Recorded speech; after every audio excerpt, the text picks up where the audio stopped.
Good morning, students. Class 9 Subject English, and I am your PGT English, Hirlal sir, and we are going to start our second chapter of Book B, Hive. The name of the second chapter, Sound of Music. Sound of Music chapter second is written by the authoress Deborah Collet. Deborah Collet. She is a writer. आइए थोड़ा सा इस writer के बारे में हम बात करेंगे.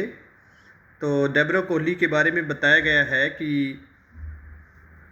इनका लगभग जो पालन पोषण जो हुआ है, यानी टोरंटो यूनिवर्सिटी जो कनाडा की है, वहीं से ही इनका पालन पोषण हुआ है.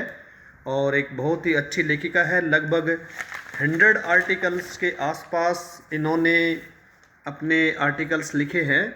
और एक दो बातें मैं और बता दूं कि she was writer and broadcaster also and author of Carayu. She grew up in Toronto, graduated from the university of western Ontario and move to the Ottawa to work for the unitarian service committee. तो ये मैंने आप लोगों को एक दो लाइनें अपने ऑथर्स के बारे में बताई है. And in this chapter the sound of music the authors describe the main character Evelyn Glennie. Evelyn Glennie is a character, a very nice character presented by Deborah Cowley. तो आइए अब स्टार्ट करते हैं इस पार्ट को. Evelyn Glennie listens to sound without hearing it. Evelyn Glennie जो है सुनती है आवाज़ को बगैर सुने हुए. तो ये लाइन हमें थोड़ा सा दिक्कत करेगी. मैं आपको बता दूं, यहाँ पर इस चैप्टर की विशेषता ही यही है कि डेब्रा कोहली बताती है कि अगर हम बहरे हों तो हम कैसे सुन सकते हैं चीज़ों को. एवेलिन ग्लीनी ही ऐसा ही कैरेक्टर हमारे सामने पेश किया है और जीवन में आने वाली चुनौतियों के बारे में हमें इस लेसन से वो मैसेज देना चाहती है. तो थोड़ा सा हम पढ़ेंगे पहले इसके बारे में. Before you read, God may have taken her hearing. भगवान ने उसके सुनने की क्षमता को ले लिया था. But he has given her back something extra ordinary. लेकिन उसने यानी एवेलिन ग्लीनी को कुछ असामान्य दे दिया. वट वी हियर्स, जो हम सुनते हैं, सी फील्स, उसे तो वह महसूस कर लेती है. कौन? Evelyn Glennie. Far more deeply any of us, और वो भी हमसे कहीं अधिक गहराई से उस चीज़ को समझ लेती है. That is why she express music so beautiful. इसीलिए वे संगीत को बड़े सुंदर तरीके से हमारे सामने पेश करती है. सेकंड हमारे पास है, read the following account of a person. बताया है कि निम्नलिखित विवरण को पढ़िए जो दिया गया है. Who fought against a physical disability, जिस इंसान ने शारीरिक अपंगता के साथ लड़ाई लड़ी. And made her life a success story, और अपने जीवन को सफल कहानी में परिवर्तित कर दिया. तो मैं फर्स्ट पैसेज यहाँ से आप लोगों के लिए पढ़ने जा रहा हूँ. Rush hour crowd jostle for positions on the underground train platform. बताया गया है कि जो अंडरग्राउंड ट्रेन प्लेटफॉर्म, कहने का मतलब है कि भूमिगत जो प्लेटफॉर्म है, रेलवे स्टेशन है, वहाँ पर जो रस आवर है उसमें धक्का मुक्की की पोजीशन थी. धक्का मुक्की होने लगी. ए स्लाइट गर्ल, एक दुबली पतली लड़की, लुकिंग यंगर देन हर 17 ईयर्स, जो कि अपनी उम्र यानी 17 साल से भी देन छोटी दिखती थी. वाज नर्वस, बड़ी ही डरी हुई थी. येट एक्साइटेड, फिर भी डरी होने के साथ फिर भी बड़ी उत्तेजित थी. As she felt the vibration, जैसे उसने महसूस किया कंपन को, ऑफ अप्रोचिंग ट्रेन, रेलगाड़ी को आते हुए. It was her first day, क्योंकि ये उसका पहला दिन था. At the prestigious railway academy of music in London.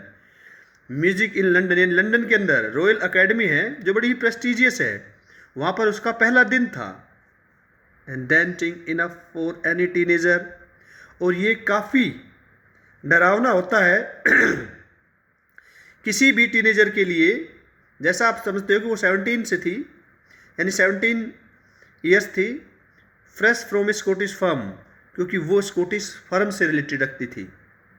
But this एस्पिरिंग musician, लेकिन ये प्रेरणा स्रोत एक संगीतकार, फेस्ड ए बिगर चैलेंज देन मोस्ट, बताया है कि इसने बहुत बड़ी चुनौती का सामना किया हमारी अपेक्षा। शी वॉज प्रोफाउंडली डिफ, क्योंकि वो गहन रूप से, हम कहेंगे कि वो डिफ थी यानी बहरी थी। सेकंड पैसेज पर हम आते हैं। Evelyn Glennie's loss of hearing had been gradual, बताया गया था एवलिन ग्लीनी जो है उसने अपनी सुनने की ताकत को धीरे धीरे, यानी हम कहेंगे कि लॉस कर दिया, धीरे धीरे उसकी सुनने की ताकत जो है वो लॉस हो रही थी, ये जा रही थी।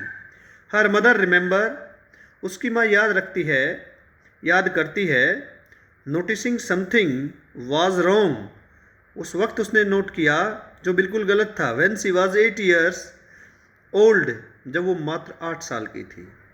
Evelyn was waiting to play the piano, Evelyn जो है इंतजार कर रही थी पियानो बजाने का। दे कॉल्ड हर, उन्होंने उस वक्त उसे बुलाया, नेम, उसके नाम से, एंड शी डिडंट मूव, और उस वक्त वो बिल्कुल नहीं हिल पाई। I suddenly realise she hadn't heard, says Isabel Glennie. Isabel Glennie जो एवलिन ग्लीनी की मदर है वो कहती है, आई सडनली रियलाइज, मैंने अचानक महसूस किया, शी हैडंट हियर्ड, कि शायद उसने नहीं सुना था। For quite while Evelyn managed to cancel her growing deafness, और बताती है एवलिन जो है उसने बिल्कुल ये मैनेज कर लिया, to cancel her growing deafness, अपनी बढ़ती हुई बहरेपन को अपने दोस्तों से और अपने टीचरों से उसने काफ़ी छुपाया।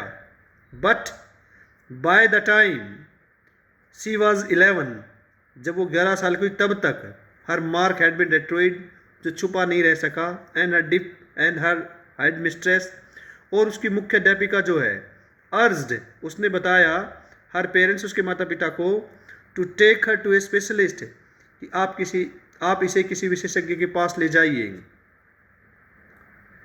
इट वॉज देन डिस्कवर्ड, तब ये पता लग गया था, that her hearing was several impaired, कि उसे उसकी सुनने की ताकत जो है काफ़ी कमज़ोर हो गई है। Impaired means weak, as result of gradual nerve damage, जिसका परिणाम ये निकला कि धीरे धीरे उसकी नर्व जो है वो डैमेज होती चली गई है। दे वर एडवाइज्ड, उन्होंने सलाह दी, that she should be fitted with hearing aids, कि आप इसे सुनने की जो एड जो है वो आप, यानी मशीन वगैरह आप इसे लगवा लीजिए, and send to the school for deaf, और इसे आप जो बहरों का स्कूल है उसमें आप भेज दीजिए। Everything suddenly look black, says Evelyn, Evelyn उस वक्त कहती है कि मेरे लिए सब कुछ अंधकार में दिखाई देने लगा था, जब मुझे ये पता लगा कि मैं बिल्कुल बहरी हूँ, मुझे सुना है, मैं सुन नहीं सकती हूँ। तो यहाँ पर इसकी स्टोरी आप लोग जानेंगे, और बहुत ही अच्छा मैसेज देता है ये हमारा चैप्टर जो है। और नेक्स्ट वीडियो में बेटा हम इससे आगे लेंगे, और इससे पहले मैं उम्मीद ये करता हूँ कि मैं आपको होमवर्क में वर्ड मीनिंग दूंगा, उसे आप याद करके आएंगे। Thank you so much.